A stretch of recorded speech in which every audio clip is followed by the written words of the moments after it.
2 pieces of metal, a wooden stake, damp soil, an invisible boundary insects will not cross. You can build this for $20, and Rain runs it for free after that.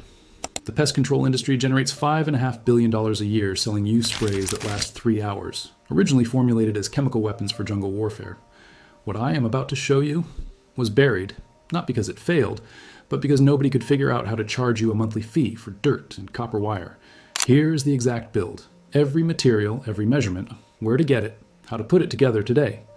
Then I will walk you through the 2015 German lab study that proves the mechanism and the 270-year history of how this got erased by one of the most cynical corporate pivots of the 20th century.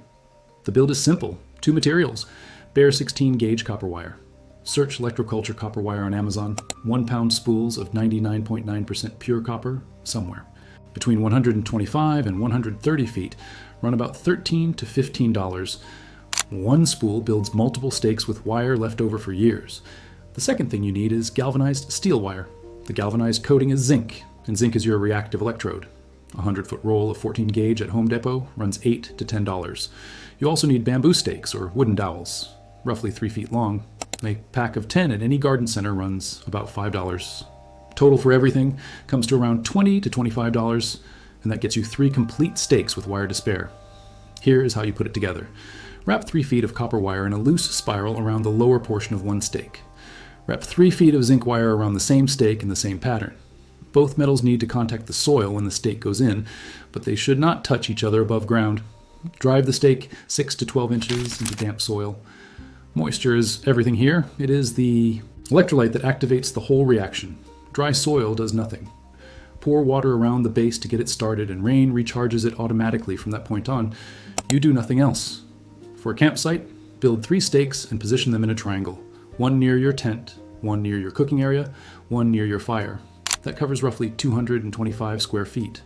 For standing water, rain barrels, bird baths, puddles, any spot that does not drain, drop a loose coil of bare copper wire directly into the water and leave it there. But based on the research I am about to show you, that alone achieves near total mosquito larval mortality without a single toxic compound. Something happened on my own property before I understood any of this science, and it is worth sharing because it is what sent me down this rabbit hole in the first place. Last July, I had 2 rain barrels running. One sits near the copper downspout. Water flows across the metal, flashing on my roof before it ever hits that barrel. The other is pure plastic, straight in from a different downspout. By midsummer, the plastic barrel was a mosquito hatchery. I was dumping and scrubbing it every 3 days just to keep up. The copper-fed barrel? Clean the entire season. Not once did I see larvae in it. I genuinely thought it was luck or a difference in sun exposure. Then I found the Becker study, and it stopped me cold. Copper residue leaching off that roof flashing was doing exactly what the lab data would later confirm. I had the answer sitting on my roof for years and had absolutely no idea. That is how buried this knowledge actually is. Now, the history behind this is genuinely fascinating, and it deserves a few minutes because it changes how you see the whole story. Start in Paris, 1747. Abbé Jean-Antoine Nollet, personal physicist to King Louis XV, the man who once sent an electric shock through a chain of 200 monks just to prove electricity travels. Through human bodies, sets up the simplest possible experiment. 2 identical pots of soil, same seeds, same sunlight, same water. 1 variable, 1 pot receives electrical current for 10 hours a day. Within 3 days, the results are not subtle. The electrified seeds have broken through the soil. The control seeds have not cracked their shells. But buried in his notes, almost as an afterthought, is something else entirely. Small flies congregate freely around the uncharged pot.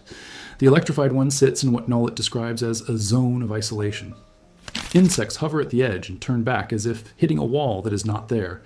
He did not theorize about why. He just recorded what he saw. Then the scientific establishment filed it away for the next 94 years. Edinburgh. 1841. Alexander Bain was a clockmaker who needed cheap electricity and had no patience for expensive solutions. His idea, 1 copper plate and 1 zinc plate buried in wet soil behind his workshop, connected by a wire above ground. He checked the voltmeter. 1 volt. No acid, no generator, no chemical bath. Moisture in the soil acts as a natural electrolyte. Zinc gives up electrons, copper collects them, current flows continuously. He called it the Earth battery.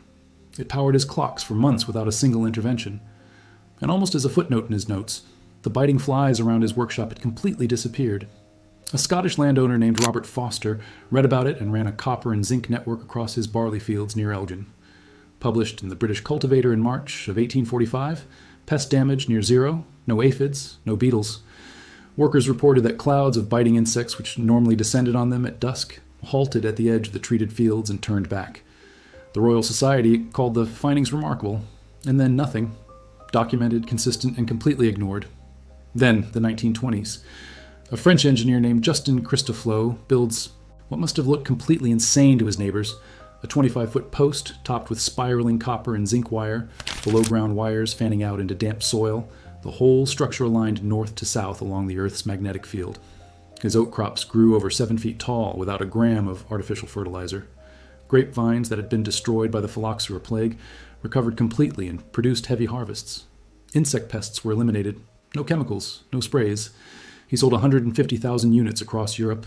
Entire farms running pest-free on nothing but copper, zinc, and wet earth. So why have you never heard of this until right now? In 1912, an international scientific conference reviewed the accumulated evidence for electroculture. The consensus was clear. It works. The science is real. Large-scale adoption was being seriously discussed. Then, 1914 happened. The war tore through European agriculture and physically destroyed the electroculture infrastructure that had been built across the continent. When the fighting stopped, munitions factories had massive industrial capacity, enormous chemical stockpiles, and no market. Ammonium nitrate, the base of high explosives, became nitrogen fertilizer.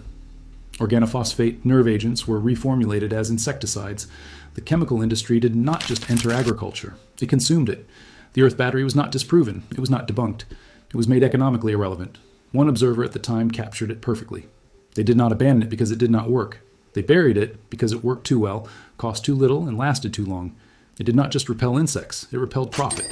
$5.5 billion a year, built entirely on solutions that expire. You buy a can, it lasts 3 hours. The bugs come back, you buy another can. A $20 device recharged by rain every time it rains has no place in that revenue model, which is exactly why you are hearing about this here and not from anyone with a marketing budget. Now here is the modern science that ties all of this together.